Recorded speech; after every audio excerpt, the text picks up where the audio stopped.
Welcome to our education forum on back to school and COVID.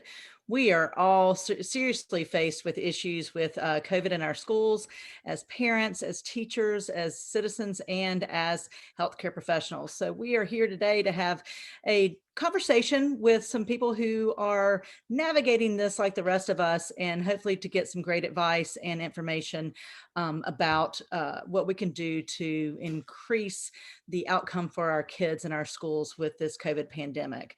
My name is Tanya McDuffie. I am a college educator. I've been a college educator for 28 years.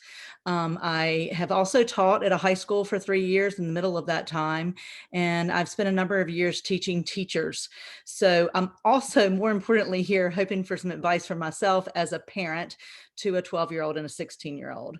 I'm going to give everybody on the panel a chance to introduce themselves, and then we're going to dive into some questions and hopefully get some great information for everybody that's joined us. All right. Thank you so much, Tanya. I really appreciate that introduction for everybody here in the group and talking a little bit about why we've all come together this evening. My name is Dr. Dawn Bingham, and I am the South Carolina Senate District 12 candidate. And I brought everybody together today because I know as a parent of 4 that we are all navigating this time right now during the pandemic and have been for the past 6 months and want to know the best medical information for this with our children. We want to know how we're handling it with the schools. We want to know what our teachers need from us. And for those of us that have children that are doing studying at home, we want resources on how to help them do this, because this is a new territory for everybody. And I think that as we go through this, we know that this is a very dynamic situation and that the statistics change and the studies change for how it's affecting children. And it's really important that we recognize that even though we have a lot of information for adults, some of it is not the same as it is for children, and we want to all be on the same page. So thank you everybody for being here. I'm looking forward to hearing all the conversation from the other parents, from the teachers, and certainly from our pediatrician that's with us. I guess that's my segue to introduce myself. I'm Anne Marie Edwards. I'm a pediatrician at Pediatric Associates of Spartanburg. I have 2 children as well, one in junior high and one in elementary school. So we are navigating the hybrid school schedule, which I feel confident in. And I'm happy to answer any questions that I can. I've been working here in Spartanburg for 8 years, but practiced in Durham for 3 years before that, and grew up in Spartanburg and came back to practice pediatrics here. So I'm happy to be a part of this conversation. Hello, my name is Connie McCarley. I teach middle school English here in Spartanburg. I have been in Spartanburg School District 7. This is, I believe, my 22nd year. So also went to elementary school here at Jesse Boyd, so go Bulldogs. Happy to be here and hope that I can shed some light for parents and others. Hi, my name is Brooke Wyant. I am a 7th grade and 8th grade Algebra 1 teacher at Florence Chapel Middle School in Spartanburg District 5. I grew up in this district, and so I grew up, went to college, and came back, and I'm still teaching in the district I grew up in. So I have to say, go Rebels. But this is my 21st year teaching. I've taught anywhere from grade 5 up to grade 8. I absolutely love what I do. And I have to say this year has definitely been a challenge around this. I also, not only am I a teacher, but I also have 2 children in the school district as well. So I have an 8th grade student and I have an 11th grade student as well. So I can see it from both standpoints. And thank you for letting me be here today.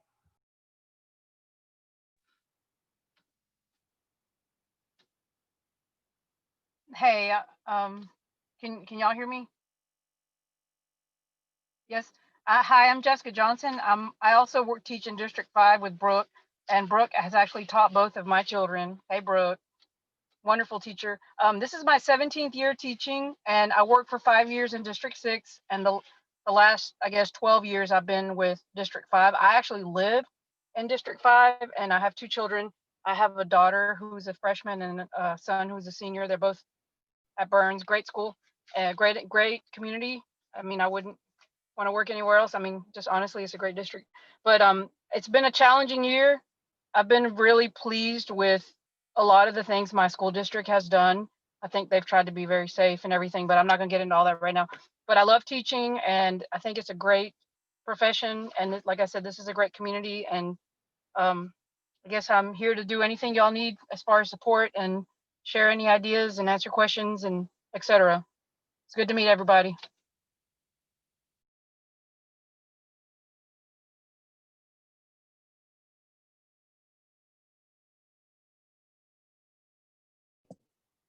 Camille, if you want to go next. Hi, I'm Camille. I have a 5-year-old son that attends kindergarten in Greenville County. He attends the hybrid program, so currently they're in 2 days a week. He also has an IEP in speech. My husband and I are fortunate enough to be able to work from home, so we are, working and juggling, helping a 5-year-old navigating e-learning. So that's been interesting as well.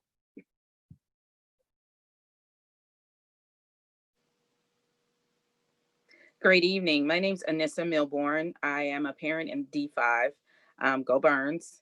I am a transplant to Spartanburg. I originally grew up in Hampton, Virginia, and moved to Portland, Oregon. So lived in Portland, Oregon for 3 years, and then moved here almost 20 years ago. So this is officially home. My children, I have two, one in 5th grade and one in 12th grade at Burns. So this is her senior year, and she's also in the band. So it's been a challenge. I'm speaking as a parent today on this panel, and I am also, like Camille, fortunate to be working from home at this time due to COVID. I am an engineer by trade, so I do travel a lot, but it's been tough because, when you are grounded, you don't get to travel as much and your schedule does change. And I've really enjoyed being at home with my family. Great. Thank you all for being here and giving your time to this very important conversation. I do want to mention we do have an ASL interpreter that if you cannot see her on your screen, you might open your screen up wider, because she is in one of the panels and she will be interpreting for anyone who is in need of sign language interpreting. And I want to thank Dr. Bingham for organizing this, because I do think it's so important. And the first question that I want to throw out is to Dr. Bingham and to Dr. Edwards as our medical professionals. And I just want to say that I, as a citizen, am so thrilled that we have Dr. Bingham running for office in South Carolina, because I do feel that we all question everything that's coming out about COVID right now. Are we getting the whole truth? Are we really being protected? Are our children really safe? And having someone that's making decisions in Columbia for our state, who is a medical doctor, will certainly make me feel more comfortable. So the first question I'd like to ask is, exactly how risky is COVID-19 for kids? And I want to ask that from a couple of different perspectives. Just in general, we have all been told that kids are much less likely to be hospitalized and have more intense symptoms, but there are also these background issues that might be going on. And I guess the other part of it for me, as a student who is a mother of someone who is attending school, how much are students being protected in the schools with mask? Is it working, do you think, or can it work?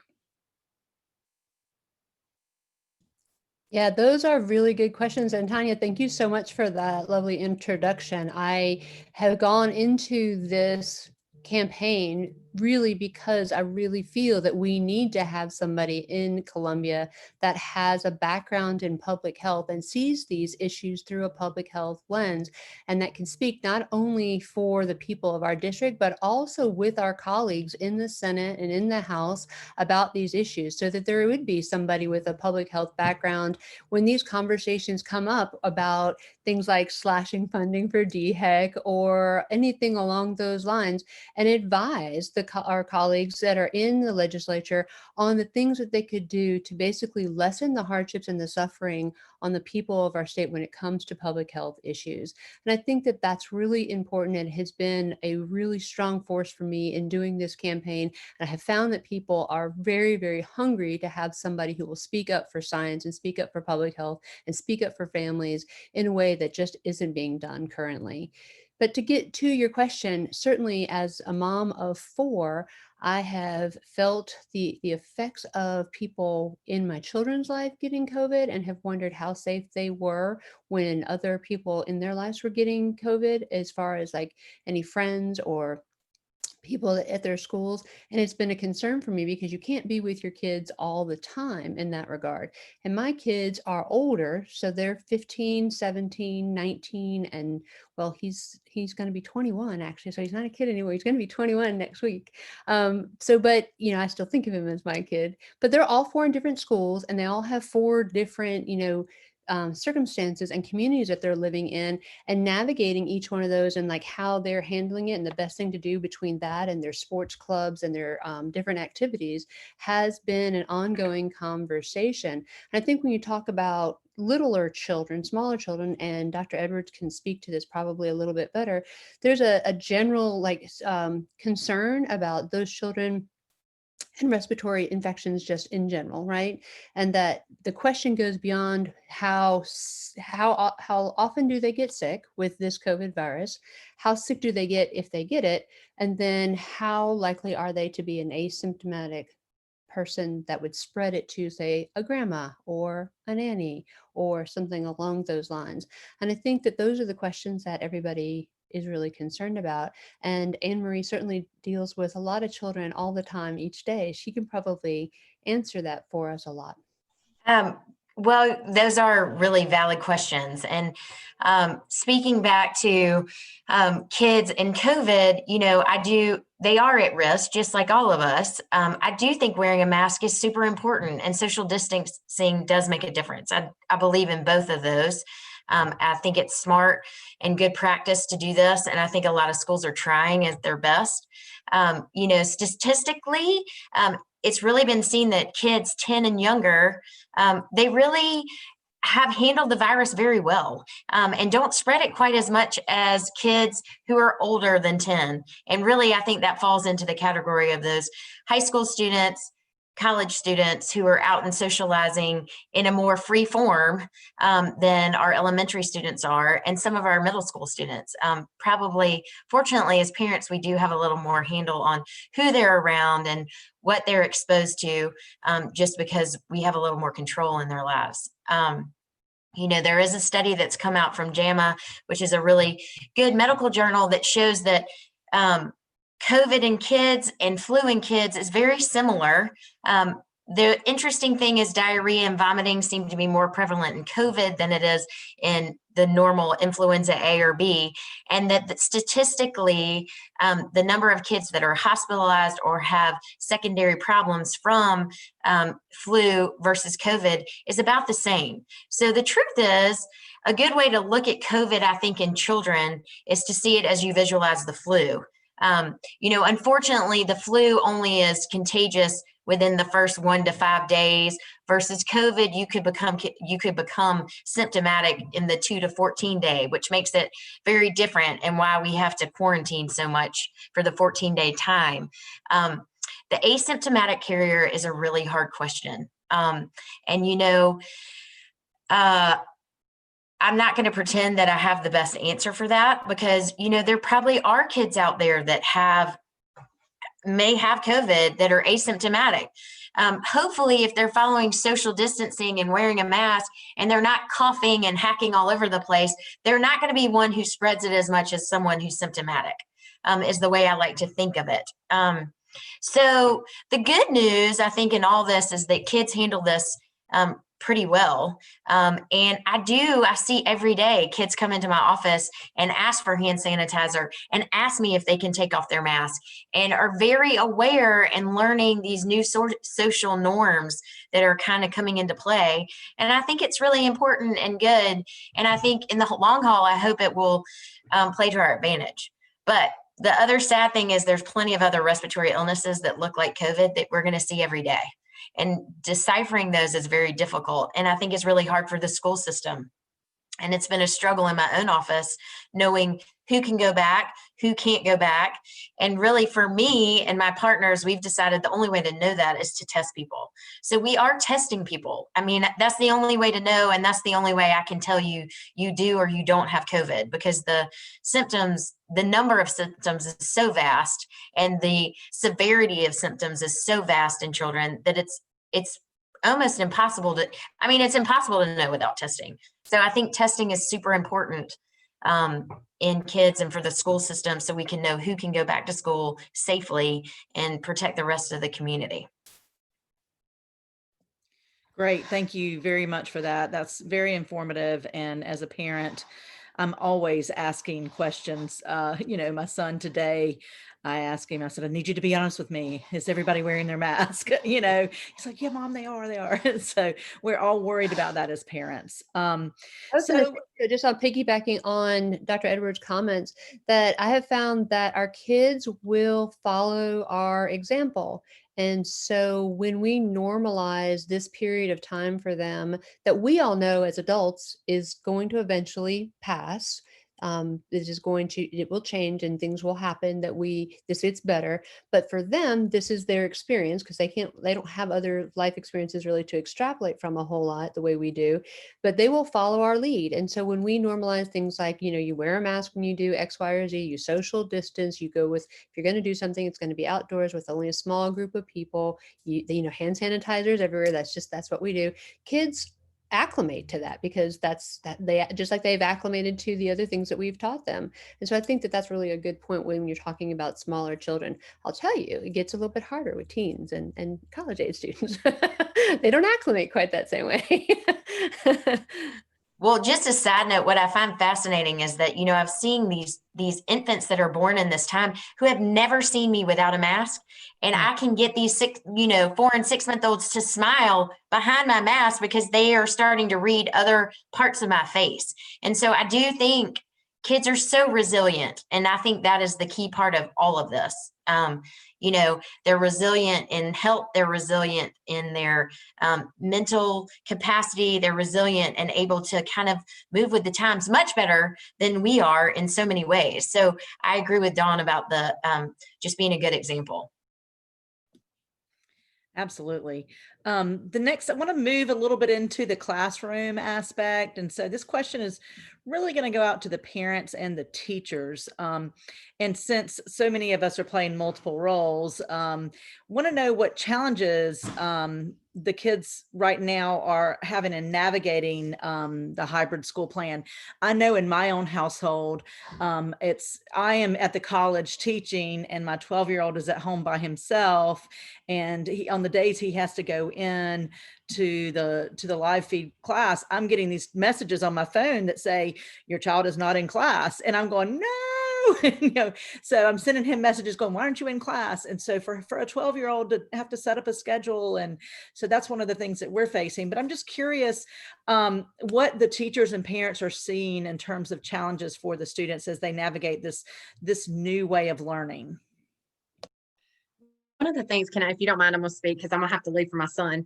But I wanted to contribute here and say that one of the things that I've noticed with my students is the organization. Because as you mentioned, you're at work and you have a child who's trying to get online and do different things.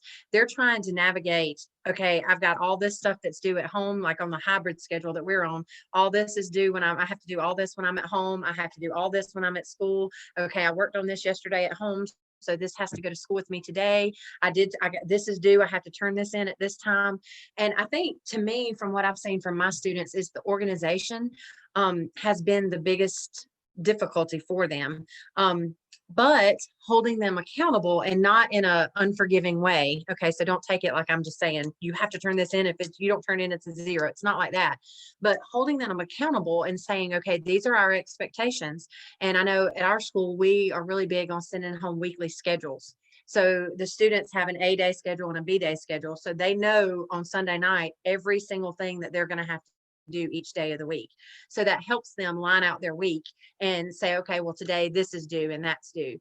So And we noticed at the beginning that they were having a hard time realizing, oh, hey, I actually can go look at that schedule and read that schedule to actually find that information.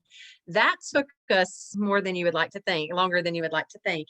But we did have that struggle for a while. But now that they're starting to see that and go, oh, this actually does really help me, the students are kind of settling into that routine. And now, like you said, or like several said earlier, they're watching that example and seeing us, like, for example, with the mask. That was something that I thought was going to be a big deal when I started school, especially teaching middle school. I thought these kids are not going to come in. They're all going to forget their masks. They're not going to wear them. That has not been an issue. Every now and then we have to tell a kid, you need to pull it all the way up. Right here is not doing anything. Pull it all the way up, but they're overall they're adapting very well. Like Dr. Ober said, they're resilient. And so, if we try to go with the flow, they're kind of watching how we're going with it too. And that makes a big difference. But I think to sum mine up would be organization would be the biggest difficulty that they're having. Well, it's just occurred to me as a college educator, I'm looking forward to getting all these kids in college because they are not organized when they get to college. So maybe one of the benefits of this is that they Right. will learn time management and organizational skills before they get to college, which we are always challenged with at the college level because students are not often getting that in the K-12 setting. So that might be a plus coming out of this. Who else would like to They're share? kind of being forced to. Yeah, exactly. So I'll respond from a virtual school standpoint. Both of mine are in virtual school, less going to band practice with the oldest. But the youngest, I think for him, the challenge has been the amount of non-live Zoom sessions for extracurricular activities. So he may get the interaction with the teacher, but it's not necessarily live interaction every session. He may get a video with his assignment, and he may get an explanation with his assignment. But to have that interaction with other students while you are being creative, the creative process, I think is key. And so to have that, more in silos now for the virtual students has been a challenge for my son. He is shy, but he is also confident. And so for him, interacting with other children, even on a Zoom session or a video game has been, to me, good for his mental health. And I do believe as an educator that there are certain subjects that it's so hard to teach in an asynchronous capacity. I teach math at the college level, and I can't even imagine if my students only had the opportunity to learn math through a video and not having that live interaction. So I have chosen to do the synchronous learning so that they can interact with me. So I do agree with you that would be very challenging for everything to be asynchronous. Any of the other parents or teachers want to jump in on this topic? Speaking from a kindergarten parent's point of view, it's just difficult for them to be in front of a computer and navigating. Some of these kids haven't even touched a Chromebook, don't even know how to type yet, don't know how to use a mouse. So we really have to be with him to make sure he's not doing something he's not supposed to.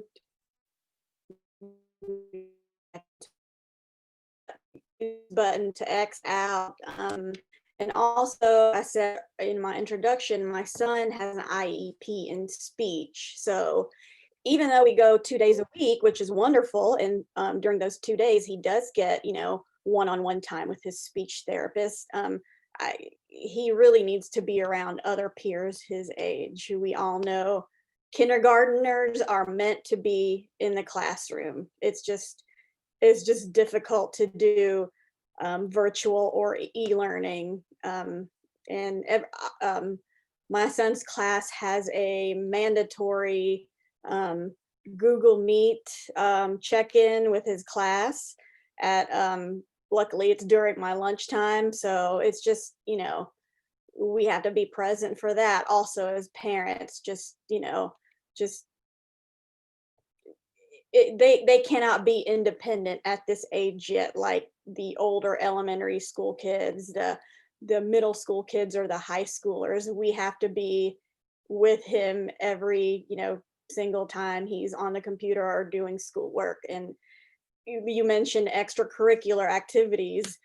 I guess we're playing art teacher now too, because we have an art assignment that luckily they've given us a couple of weeks to do. So it's more, there's more teaching for us parents too. So it's been a learning experience, that's for sure.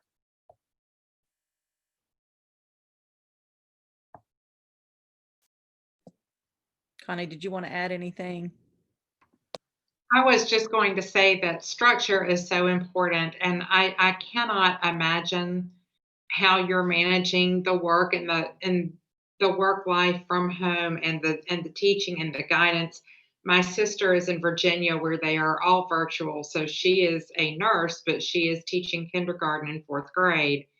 Every day I get texts about, he won't write. What do I do? And it's just, my heart goes out to the parents because to manage all of it is so much. But I think this, like Brooke was saying, the structure is just paramount. It's so helpful. And I think the students need that.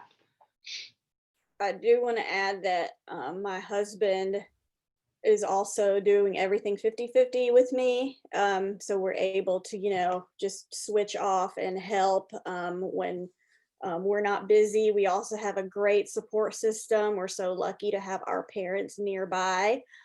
So we, can get our work done, the parents, not Jack's work. And also I've been really pleased with Greenville County and how they've been handling everything and just the communication. And we really lucked out on such a dedicated teacher. So I'm very thankful for that. She's very proactive and just sends a lot of communication. So shout out to Woodland Elementary School. Woohoo!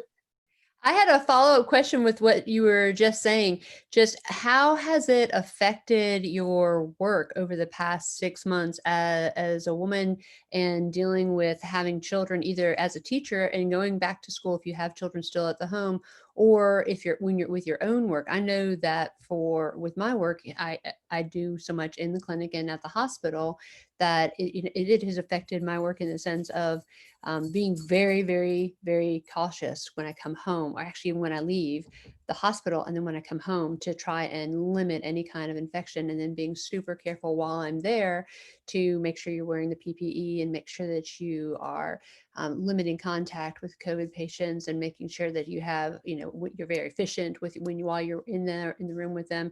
And so I've been very, very cognizant of that, and the concern about, for me, would I bring it home to my family, which over the past 6 months, luckily that has not happened. But as my husband's a physician as well, and I know that's been his concern. He's a family doctor.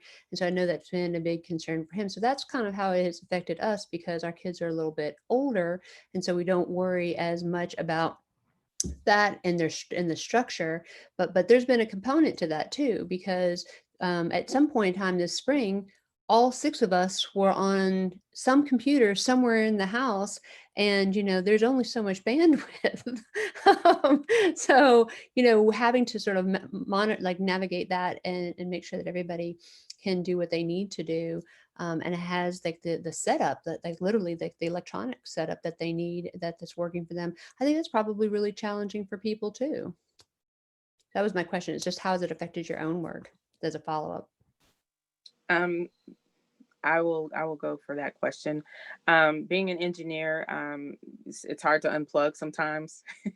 So I will have conference call with India, with China, with Japan, Switzerland, Finland, Canada, Mexico. I have daily calls with Mexico.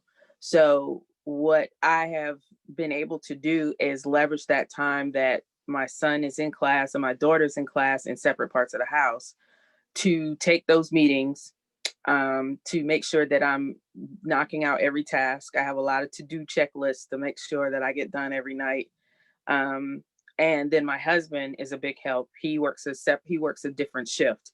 So, we have our roles. I'm janitor lady. He is Mr. Cafeteria man. And, I'm like, okay, what's on the menu for lunch today, Mr. so-and-so, the cafeteria man, because I'm not cooking and working and leading virtual school. It's just not going to happen.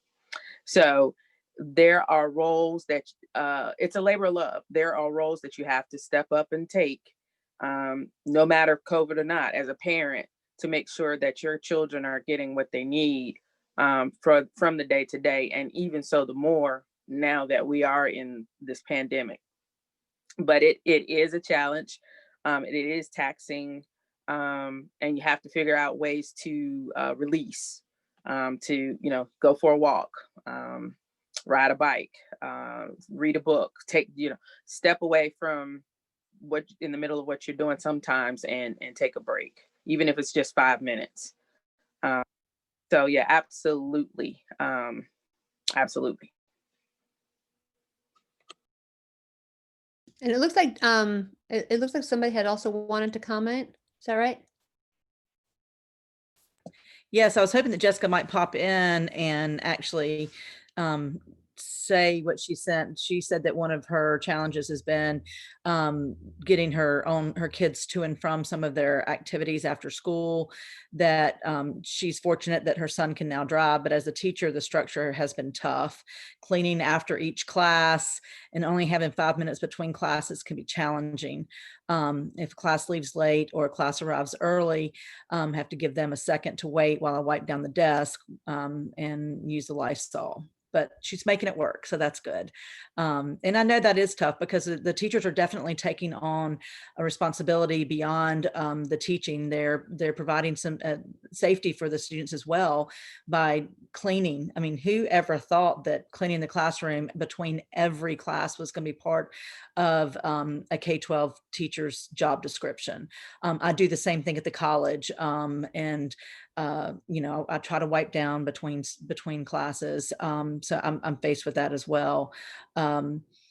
I wanted to kind of move a little bit towards a question that I think I want to direct in two different ways. One aspect of it is going to be really from the mental health standpoint. So maybe our medical professionals can jump in that way. And then from the parent standpoint, about how are we helping our children cope with the pandemic crisis. So I know for me personally, when this all started and when everything shut down, I was so worried about it. I had a family member who died very early on from this, and it's very real from very early on. And so I wasn't letting him see any of his friends. We weren't going anywhere. The one thing I would let him do was ride his bicycle around the neighborhood. Thank goodness there had been tornadoes. There were a lot of downed trees, and he would gather firewood and we would build a fire in the fire pit. So he was happy because he got to set things on fire. He's a 12-year-old boy. So just trying to encourage him to use his creative brain and do things that would entertain him. Now I find myself at a point where I feel like in order for him to interact with his friends, I'm letting him play video games a lot more than I ever would have. I just was never that parent. But I actually hear him in the video game and he's talking to his friends that he hadn't seen in 6 months. So I'm just curious from the parental standpoint, how are your kids coping with it? How are you helping them cope with it? And from a mental health standpoint with the physicians? I'll answer that. I took this very seriously in the beginning when Greenville County shut schools down. I guess it was the second week of March. He stopped extracurricular activities. He's an only child, so we didn't see many friends. We saw one neighbor who was also quarantining with their family. So I felt safe doing that, but I've just noticed an uptick in his attitude and mental health now that he started in-person school. Just because we didn't let him. I didn't let him go to the playground. I didn't. We weren't going to the zoo, but it was closed anyway. But also we did go to. I guess one way we're helping him is now he loves school. He enjoys going twice a week. We also try to take some weekend trips, still maintaining social distancing and wearing masks.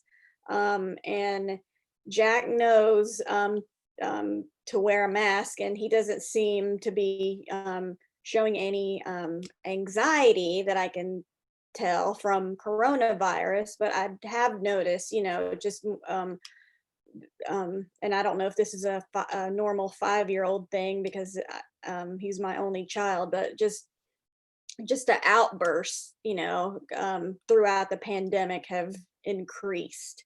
So, but I've noticed that once school started and he's getting, interaction with peers, whether it's, he's 1 out of 4 in a class, or now 1 out of 9, it's, he's burning more energy. He's more tired at the end of the day. So bedtime is easier. We taught him early on, there is a virus. You need to wash your hands. Don't touch your face. Don't put your fingers in your mouth, and wear a mask. But, honestly, I'm just trying to survive day by day. I really can't think of anything long term, but now since he is in school now, I do feel safer, letting him do extracurricular activities after I did see the change in his attitude. So That's great. How about one of our medical professionals jumping in here from a mental health standpoint for our kids? I'd love to speak to mental health. What's interesting is it falls from, like you said, your 5-year-old, elementary school, preschool, even all the way up to high school and college. I mean, everything's so different. And those different ages express anxiety and concerns and depression different. Like you said, your 5-year-old had more outbursts and then was able to get to see his friends and things got better, versus, your teenager that ends up sitting in their room and not coming out, and you're worried what is happening in there. So I do think this has been super stressful, and kids do learn so much from social interaction and seeing one another. And, although we talk about peer pressure in a bad way, there is a lot of good peer pressure that kids receive in school, doing well in school, learning new things, being active in sports, all those things. And so I think honesty is really important with smaller children and older children about what the virus is and what it can cause, but what we can do to protect ourselves. I do think it's really important that kids get out and do activities. Whether if you are worried about them interacting with others, that's fine, but y'all can go on a walk around the block. Your family can do things. I do think people going back to hybrid school have gotten a little more comfortable with interacting with other children. And, I think we all probably have friends that we've seen through this whole pandemic who are more comfortable with than others. And I do think that's important. The social media aspect and screen time of it all, as you said, letting your child play video games more so they can interact. I mean, I'm going to have to say, I think that's okay. I spend most of my day telling people not to talk to strangers on social media or Instagram or through Fortnite. But if you're talking to your friends and making connections that during this time are so important, I do believe it's totally fine. I've even opened my phone up to let my own daughter text her friends, although I won't give her a phone, but she can text on my phone just because she needs that social interaction and that communication with her friends to know what's going on. So it is a really hard time. And I think we all struggle as parents and medical professionals and teachers seeing these kids in this moment.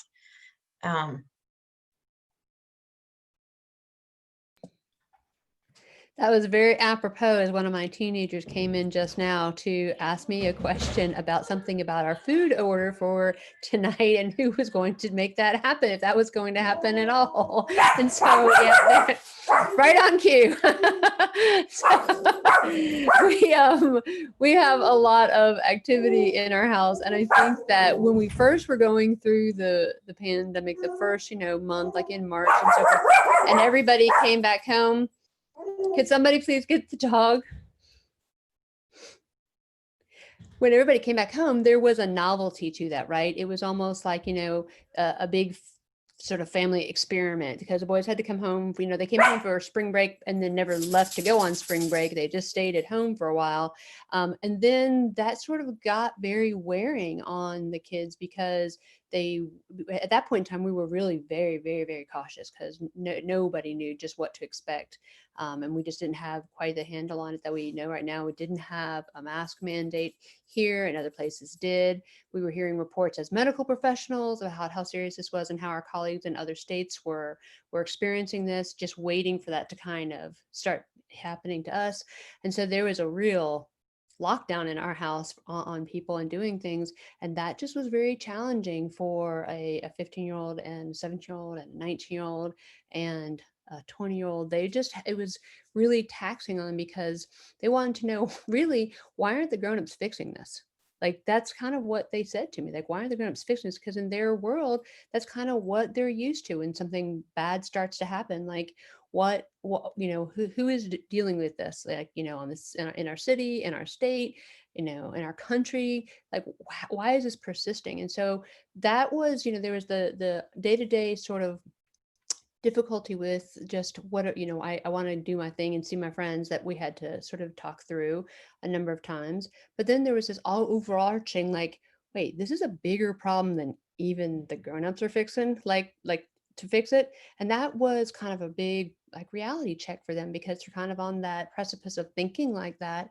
And so there was a lot of really significant conversations that had about, sometimes there's a longevity that happens to these things that you have to sort of hunker down and get through together.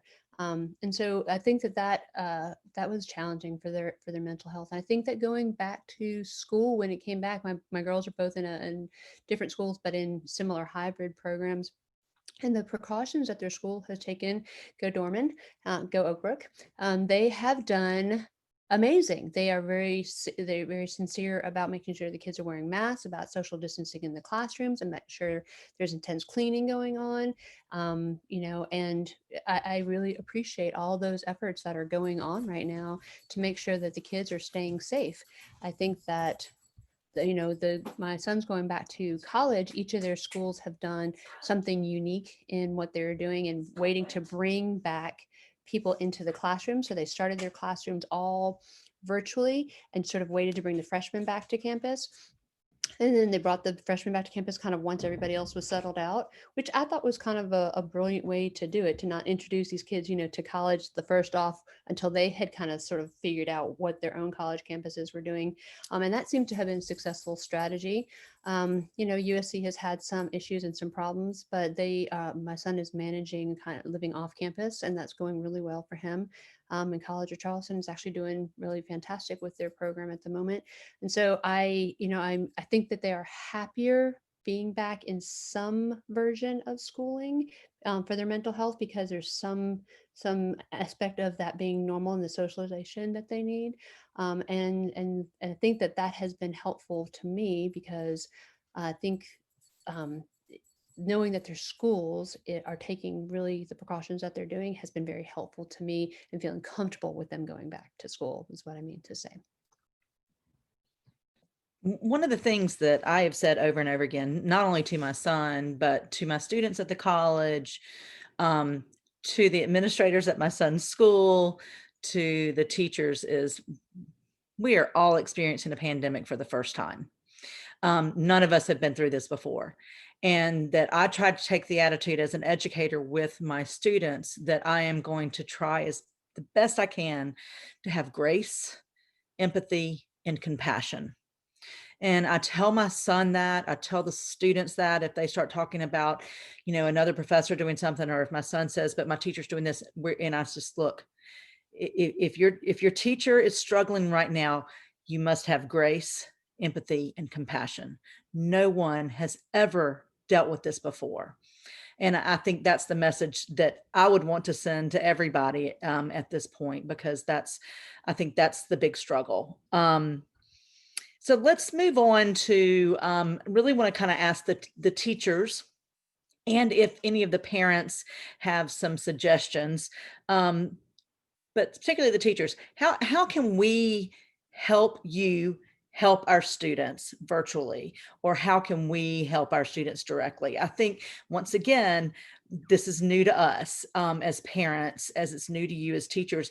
And one of the things that I've always said is, the first time you roll something new out in my educational career, you don't get it right till like the third time. And I don't want us to get to a third pandemic at all for us to get it right, or even a third semester.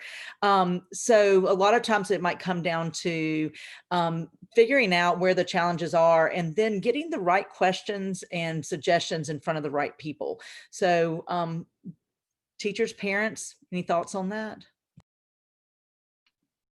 I would like to reiterate that having the structure in the day, I think that helps the children on the mental health aspect as well, because when they feel secure in the structure of their day and they feel like they're getting everything accomplished that they need to do, then that gives them greater self-confidence and they feel more comfortable with everything. But having that structured plan and having that plan for their day, including, breaks to get outside and have fresh air, or ride that bike, or shoot those baskets.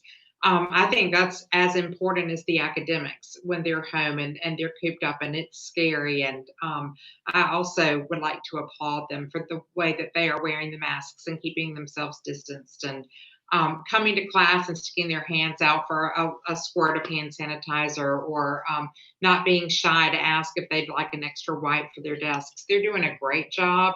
So I think to continue to encourage our students for all the good that they are doing, and to help them create and maintain that structure at home. I agree with what you said. And I also think that parents, I think some of it is just kind of to remain calm. Because like if you're having at school, I think it kind of carries on to the child and they have trust issues.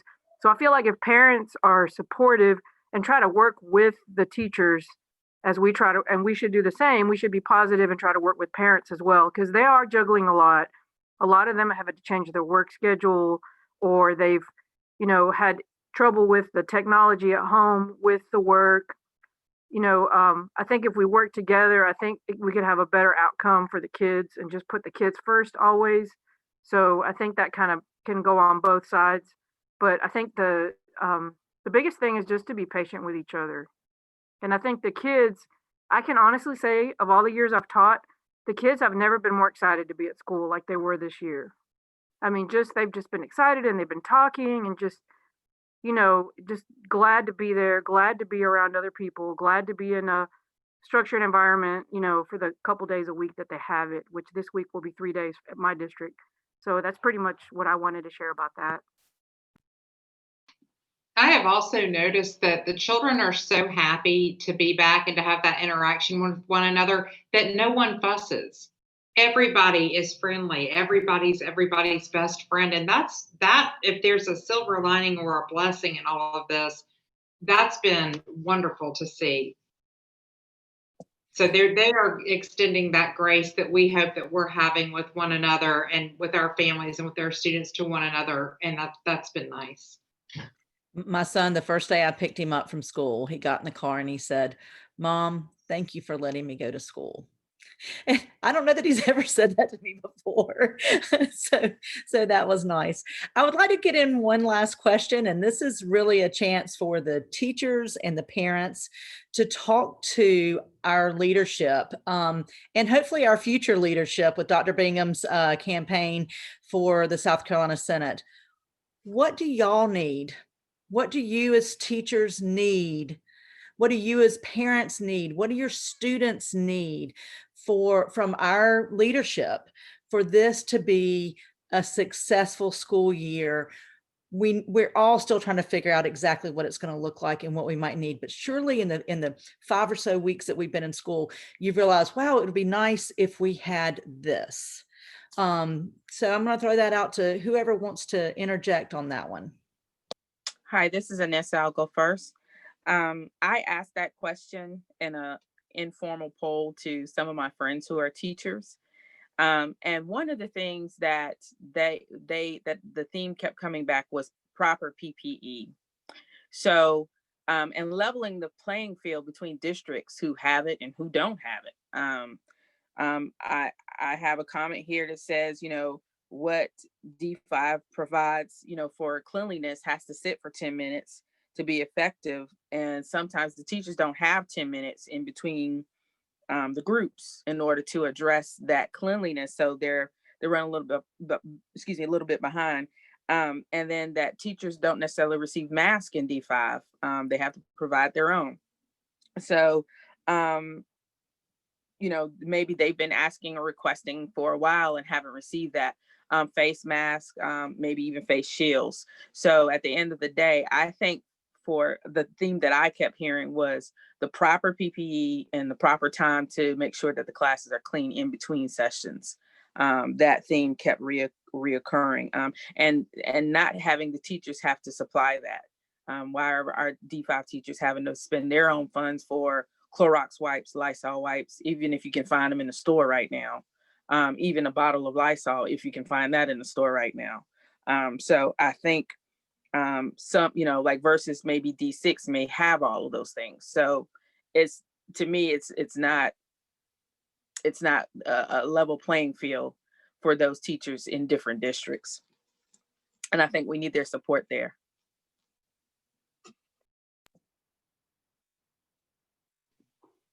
Hi, it's Connie. I would like to say that District 7 has provided teachers and students who arrive and don't have them with masks. We have shields, we have hand sanitizer and sanitizing wipes and spray, and I cannot think of another thing that they could have given us.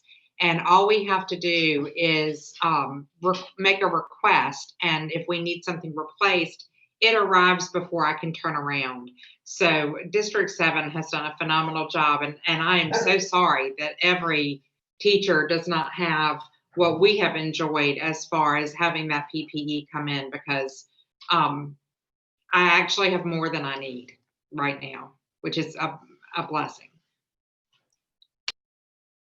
I'd like to add for the leaders, what are you doing and how can you help, districts and families that are not, like Spartanburg and Greenville counties? What are you doing to help the single moms and dads that have to juggle multiple jobs, that have to rearrange their schedule? The BIPOC community, what are you doing to help those communities that are often overlooked? So we're lucky enough, my household is lucky enough to, we're fortunate enough to have what we need and to make things work, but I worry about, the kids, especially in elementary school, where school is their safe space. And, that just made me so sad when they canceled school in the spring. So I want our leadership to be held accountable. Like, what are you doing to help these people get to a level playing field? Right. And I just want to jump in real quick, and then I'm going to let hopefully our future leader, Dr. Bingham, kind of close things out with her thoughts on these requests. I'm very concerned that there are so many children who only get a full meal at school. And I know a lot of schools are providing meals. I know that a lot of students, even our college students, may not have a safe home to go to. And so those are all things of concern, especially when you don't have your mandatory reporters, the teachers being mandatory reporters if they suspect abuse. And they're not in front of them. So there's a lot, and this is our first pandemic once again. A lot for our leadership to think about. But I'm just going to leave it open to Dr. Bingham if she would like, or anyone else that would like to say anything at this point. Well, before I close us out for this evening in this conversation, I just wanted to open it up to Dr. Edwards to see if she had any sort of medical or clinical thoughts for us when we're thinking about children and how to keep them safe, and helping and sort of wrap us up on the clinical aspect of this in regards to pediatrics. You broke up on me right at the very end of your question. I'm sorry. Will you repeat it? I'm Yeah, sorry. sure. No, I just wanted to ask you if you had any thoughts, like closing thoughts from a clinical perspective in pediatrics about children and protecting them, especially as we're going into a flu season, Oh, yeah. talking about possible vaccinations for flu or anything else that we can do to help protect them. Because as you said earlier, there's going to be a lot of things that sort of camouflage their way in and are not COVID, but could look like that. So how can Right. we protect the kids? So definitely get your flu vaccine. If any year you should get it every year, but I definitely encourage people to get the flu vaccine. Again, wearing mask and social distancing and being appropriate, washing hands. The hope is that we'll still be able to test people for all these illnesses we still see. RSV, flu. I mean, they're all still going to be out there. It's just making sure I live in fear that I'm worried about COVID when I should be worried about something different. And so I'm trying really hard as a medical professional, and I'm encouraging anyone in the medical profession to remember that a fever of 104 doesn't exactly mean COVID. It could mean a number of things. And so I think that's what's important. And I think I've learned more than anyone that parents know their kids better than I do. And so be an advocate for your child if they're ill. And if you have every right to say to any doctor, any healthcare professional, I'm really concerned about this, and can we move back to this if you feel like it's going in the wrong direction? Because that's what I worry a lot about in this pandemic, that COVID is on the forefront of the brain, and there are so many other things. So again, the big thing is get a flu shot. And you can get it at Ingalls, you can get it at CVS, you can get it from your pediatrician. We have flu clinics all the time. I'm sure everybody else's do. So get a flu shot.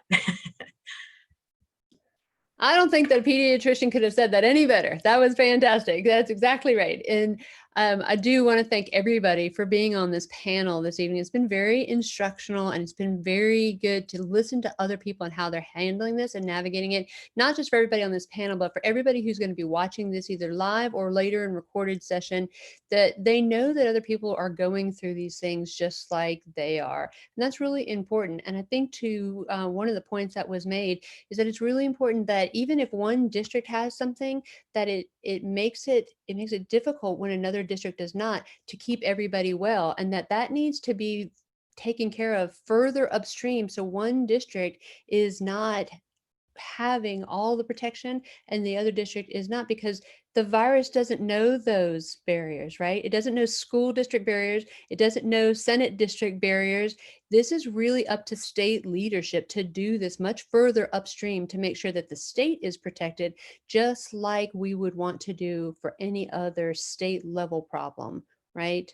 And so when we're talking about trying to solve things like the education crisis that we have, with South Carolina being at the bottom, or the public health crisis with South Carolina being at the bottom, any number of problems, but particularly now with the pandemic, we want to make sure that the state legislators are taking care of this and taking into account protecting the state, not just their own district per se, but when we know that District 12 can be affected by what's happening in other districts with the pandemic. So this is a cooperative and collaborative sort of event that needs to happen so that we are all taken care of. Thank you to everyone, and thank you to everyone that has been with us tonight. I want to close with saying that you can certainly email Dr. Bingham if you have any questions, or if you would like to follow her campaign. You can also follow her on Facebook, and you can post any questions to this live stream, and we will certainly try to get answers back or add those to our next conversation. So thank y'all so much for being here.